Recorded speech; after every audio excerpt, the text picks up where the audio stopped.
Assalamu alaikum class 9th. It's a subject English A, lecture number 88, and our topic is unit number 9, and the topic for this unit number 9 is all is not lost. We will do translation of paragraph number 1 and 2. For this you open at your textbook. This is unit number 9, and our topic for unit number 9 is all is not lost.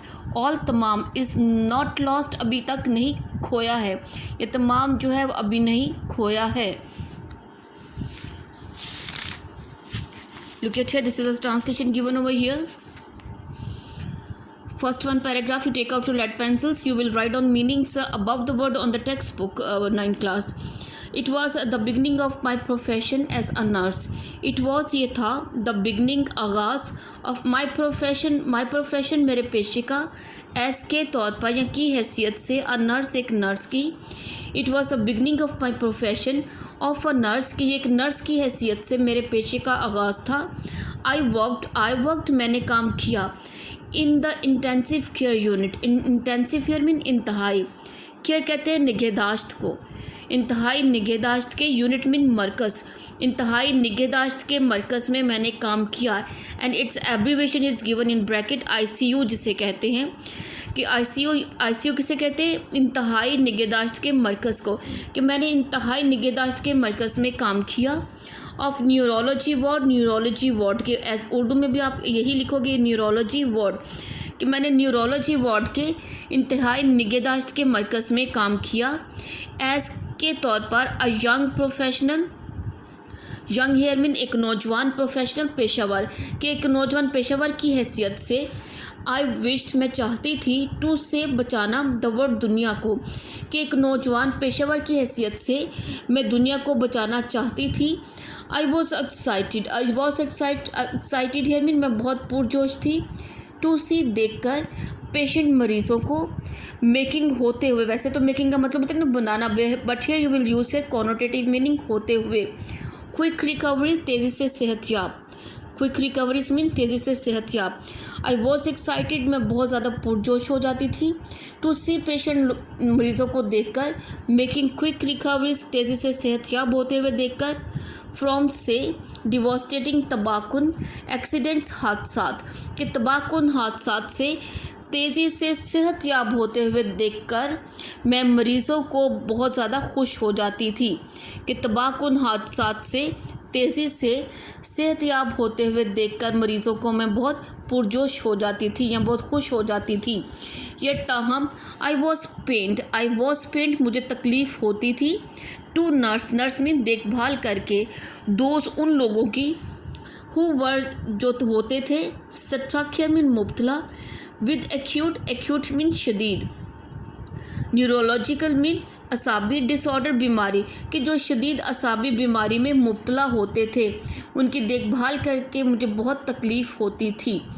So this is the first one paragraph, and as you the whole story it is comprised on a story of a nurse.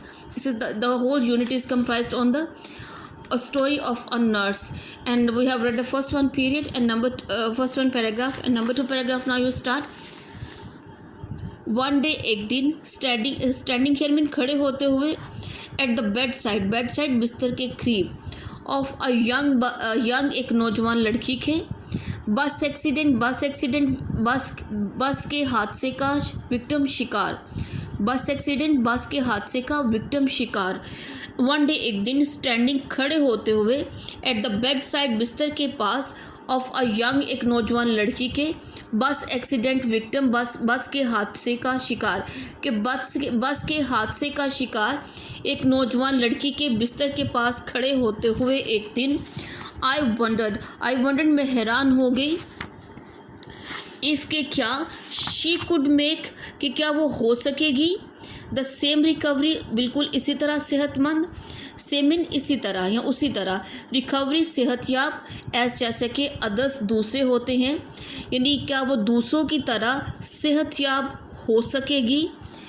Heera had, और इसका नाम क्या था उस बस accident victim का, her name was Hira. Hira had received mean I थी, हीरा को आई थी या लगी थी.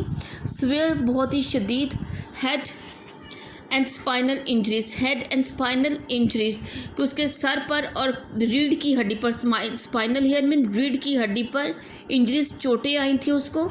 एज क्योंकि शी वॉज हिट, वो टकरा गई थी, किससे टकरा गई थी? बाय अ स्पीडिंग बस, स्पीडिंग बस, तेज़ रफ्तार बस के साथ, क्योंकि वो तेज़ रफ्तार बस के साथ टकरा गई थी, इसलिए उसके सर और रीढ़ की हड्डी पर क्या आई थी? बहुत ही शदीद चोटें आई थी। बट वाइल, जबकि क्रॉस करते हुए, ये पार करते हुए अब बिजी रोड किसे कहते हैं? पुरहजूम सड़क को, कि पुरहजूम सड़क को पार करते हुए बहुत तेज़ी से गुजरती हुई बस के साथ वो टकरा गई थी, जिसकी वजह से उसकी रीढ़ की हड्डी पर और सर पर बहुत ही शदीद हिरा को चोटें आई थीं। आई टुक मैंने लिए, हर उसके लाइफलेस मीन लाइफलेस बेजान आर्म्स, बाजों को, इन माई हैंड्स, अपने हाथों में। I took her lifeless arms in my hands, मैंने अपने हाथों में उसके बेजान बाजों को लिया। एंड और ट्राइड, कोशिश की, टू डू, करवाने की, सेवरल, कई, एक्सरसाइजेस, वर्जिशें। एंड ट्राइड, और कोशिश की, टू डू, करवाने की, सेवरल एक्सरसाइजेस, कई वर्जिशें, और कई वर्जिशें करवाने की कोशिश की। ऑन हर, उसको, बट, लेकिन, इन वेन, लेकिन इसका कोई फ़ायदा ना हुआ। इन वेन का मतलब होता है बेसूद, जिसका कोई फ़ायदा ना हुआ, कि मैंने उसके बेजान बाजों को अपने हाथों में लिया और उसको कई वर्जिशें करवाने की कोशिश की, लेकिन इसका कोई फ़ायदा ना हुआ। बट इन वेन, इसका कोई फ़ायदा ना हुआ। Also be, I made her younger sister come and talk to her, I made her younger sister come, I made her younger sister come, कि मैंने उसकी यंगर सिस्टर, छोटी बहन, सिस्टर बहन, कि मैंने उसकी छोटी बहन को बुलवाया। मेड कम का मतलब क्या है? बुलवाया, कि मैंने उसकी छोटी बहन को बुलवाया।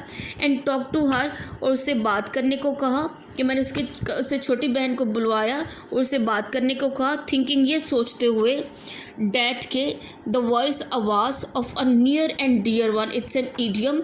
नियर एंड डियर वन का मतलब क्या होता है? बहुत ही अजीज़ी करीब, ताकि बहुत ही अजीज़ी करीब की आवाज़ सुन के माइट एक्टिवेट, हरकत में आ सके, द नियरली, तकरीबन, डेड, मुर्दा, न्यूरॉन्स कहते हैं असाब को, ताकि बहुत ही करीबी अजीज़ की आवाज़ सुनकर उसके बहुत तकरीबन मुर्दा असाब जो हैं वो हरकत में आ सके। इसलिए मैंने उसकी छोटी बहन को कहा कि वो आए और उससे बात करे, या मैंने उसे छोटी बहन को बुलवाया कि वो आए और उससे बात करे। हर आइज़, उसकी आंखें, शी कुड सी, वो देख सकती थी, बट नॉट टॉक, लेकिन बात नहीं कर सकती थी, कि वो देख तो सकती थी लेकिन बात नहीं कर सकती थी। हर आइज़, उसकी आंखें, शोड, दिखाई, उसकी आंखों से, शोड हियर मीन दिखाई देता था, असर्टन, एक ख़ास किस्म की, हेल्पलेसनेस, बेबसी, हेल्पलेसनेस हियर मीन बेबसी।